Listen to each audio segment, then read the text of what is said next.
ကျက်တွေမှာဒီလိုလက္ခဏာတွေပြနေရင်ဘယ်လိုကုသရမလဲကျက်ကလေရှုံးတွေမှာအတန်တွေမြင်နေတာရှောင်းဆိုးတန်လေရှုံးတွေကအရွှေတွေကြောင့်အသက်ရှူမဝဖြစ်နေတာအေးမိတာအစာစားရှင်စိတ်မရှိတာငိုင်းမြဲပြီးအားနေတဲ့မျိုးဖြစ်နေရင်အများဆုံးတီးတန်းခွေးထောက်ပါ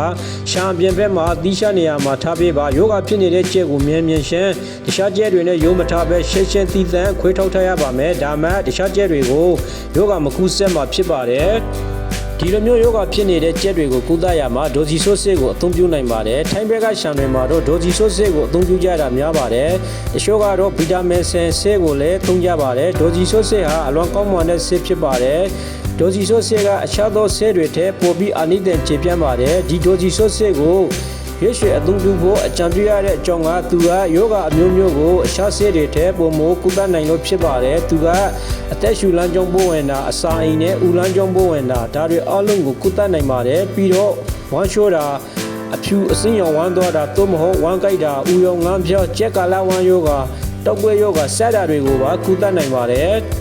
သုံးဆွေပုံကလည်းလွယ်ပါတယ်ဆစ်လက်ဖက်ရည်တစွမ်းကိုရေလနီတာနဲ့ရိုးပြီးယောဂဖြစ်နေတဲ့ကျက်တွေသားနိုင်အောင်ထားပေးပါယောဂလက္ခဏာပေါ်မူတည်ပြီး9ရက်ကနေ9ရက်အထိစက်တိုင်းတိုက်ကျွေးရပါမယ်ဆေးကိုအသုံးပြုတဲ့အခါမှာရေကိုနေ့စဉ်လှည့်ပေးပါဆက်ဆက်ထားတဲ့ရေကို24နာရီထက်ပိုမထားဘဲနေ့တိုင်းအတိုက်ဖြိုဆက်ပေးတာကပိုထီရပါတယ်ဖြိုဆက်ပြီးတော့ရေကိုနေအောင်နဲ့ဓာတ်ရိုက်ထိတွေ့တဲ့နေရာမှာမထားပါနဲ့နေအောင်နဲ့ထိတွေ့ပါကဆေးအာနီးတဲ့မြန်ပြည့်ပြည့်သွားနိုင်ပါတယ်ဆေးထောက်ကိုလည်းနေမထိတဲ့နေရာမှာသိမ်းဆေးထားပေးပါပြီးရင်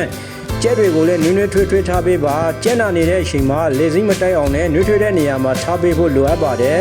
ကျက်နာနေတဲ့အချိန်မှာလေစိမ့်တိုက်ခတ်ခံရပါကရှက်တည်ဆုံးသွားနိုင်ပါတယ်ကျက်မွေးမြူတဲ့အခါဆေးတစ်မျိုးတွေကိုပဲအာကိုတာမျိုးမဟုတ်ပဲအစာခွဲရေခွဲတန်းရှင်းရေးရှန်စနိုက်ဇီဝလုံရှုံရေးဟာလည်းအရေးကြီးပါတယ်